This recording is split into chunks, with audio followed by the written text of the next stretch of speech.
In today's video, we will talk about the ongoing mistreatment of Blackpink's Lisa, how YG failed a popular group 21, and much more. So let's get into it. The tragic story of 21. When someone hears the words YG Entertainment and mistreatment in the same sentence, they usually immediately think of 21. Considered to be one of the most successful and popular girl groups in South Korea during the span of their careers, 21 were met with a lot of unfortunate events while still being under YG. People have been speculating for years who stands behind the horrible misfortune, and all the clues seem to point at YG Entertainment. In April of 2016, YG Entertainment held a press conference to respond to some rumors regarding 21's member Minji allegedly leaving the group. Unfortunately, they all turned out to be true, and the agency confirmed that Minji will be in fact putting an end to her career as a girl group member. The label expressed their deep sadness but assured the fans by promising them a new comeback from 21, since the remaining three members CL, Sandera, and Park Bom have allegedly re-signed their contracts earlier that year. But none of this could prepare the fans for what was about to come. 21 officially fell apart as a group just 7 months later, in November. 21 has already been dealing with hiccups in their careers. Park Bom found herself in a pretty serious scandal involving illegal substances in 2014, and things were just going really bad for them. But some of the YG secrets started to be uncovered. A former employee of the agency came forward to spill the beans about the horrible treatment the girls were put under. The ex-staff exposed that, during 21's hiatus due to Park's scandal, Minji has repeatedly asked for a solo album because all she wanted to do is get back on stage. In an interview from 2018, Minji herself said that YG kept delaying it because there wasn't enough effort made to finish her stuff. This argument even led to Minji's parents coming forward to discuss, but it didn't lead anywhere. Soon after this argument, Minji left the group. She described her departure as fighting for myself, my own future, and what I wanted. Minji wasn't the only one struggling with her solo career. CL's solo projects have been postponed and cancelled many times as well. Even though the agency staff really liked CL, the former CEO blatantly ignored her and pushed her over to the side. Like, literally, he ignored her messages, to the point of CL having to comment on his Instagram and demand a reply. Overall, it seems like 21 were forced to disband. Park Bom was viewed as a disgrace to her company after her scandal and wasn't given a second chance. Not to mention that the three members, Sandera, CL, and Bom, found out about their disbandment through media. The reason behind 21's disbandment could be YG's preparations for a new girl group, which we now know as Blackpink.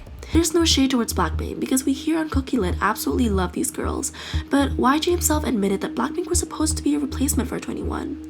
He said that he didn't try to make them any different. A part of the girls in this group will be pretty too, not only just talented. And yes, you got it right, YG called 21 repeatedly ugly. Minji confirmed it herself and stated that this put a great weight on her younger self. She said that netizens made it clear that 21 wasn't the prettiest group out there. Since the girls were called ugly by YG and hundreds of netizens as well, Minji confessed that she didn't know how to process it and that it was really tough. Sia also shared that YG came to their concert rehearsal once, and since it was just a rehearsal, the girls didn't put on makeup, and all YG said was, they were really ugly, in front of all the staff. What also makes fans mad is that YG is allegedly giving unreleased 21's music to Blackpink. There's a screenshot of CL's and Minji's Instagram posts captioned, "Playing with Fire and Forever Young." Isn't it too much of a coincidence that soon after, Blackpink debuted and released songs with the same titles? A video on the internet proves the iconic Blackpink catchphrase, "Blackpink in your area," was probably supposed to go to 21 first. Sandera can be heard singing 21 in your area in an old video, and it sounds identical. Even the tone is the same. Minji also revealed another shocking fact, which was that Blackpink's As If It's Your Last actually belonged to them first and was supposed to be their demo track.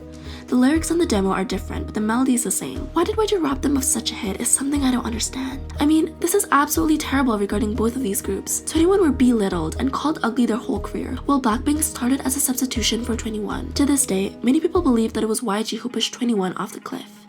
Never a priority. It's nothing new that YG's treatment towards Blackpink has been questionable ever since their rookie days. As we said before, YG himself said that Blackpink started off as a replacement for 21. YG's distribution of songs for Blackpink is something fans have been talking about for years. The girls worked incredibly hard for years now, and in 2019, they only had 13 songs in the 3 years of their career. Their first debut album was released last year, 4 years after Blackpink debuted. How is that even legit? Fans trended the #BlackpinkLeaveYG numerous times after all their pent-up anger got the best of them. Surely, it must be super frustrating to see your favorite idols, who are so full of potential and immense talent, be left in the dark for so long. This issue got so serious once that a simple hashtag wasn't enough.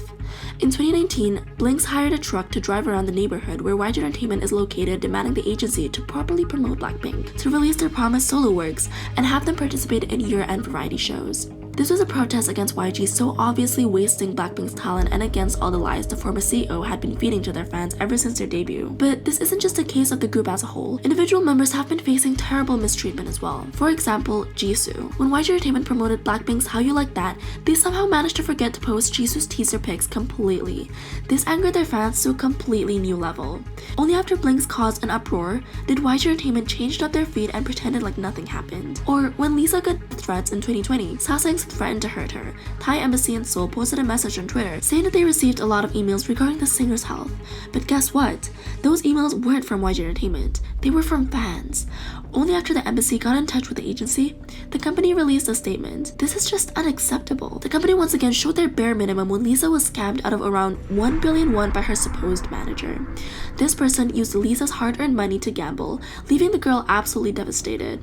When Lisa's management team did an interview with Chosun, the interviewee suggested that Lisa was an easy target for this thief because she had no close family nearby to protect her. She left Thailand when she was only 14, which left her in an even more vulnerable position.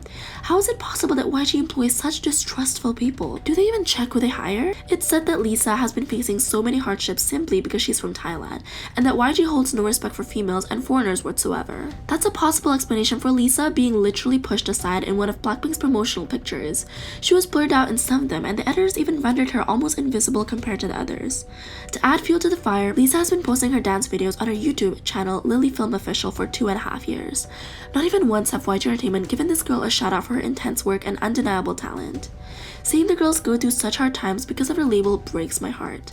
They truly deserve the best, and it's confusing to see why YG doesn't treat them better. Blackpink are YG's biggest and best-selling group. Surely he could show them a little bit of his gratitude because, let's be honest, they're the only one keeping this company together at this point.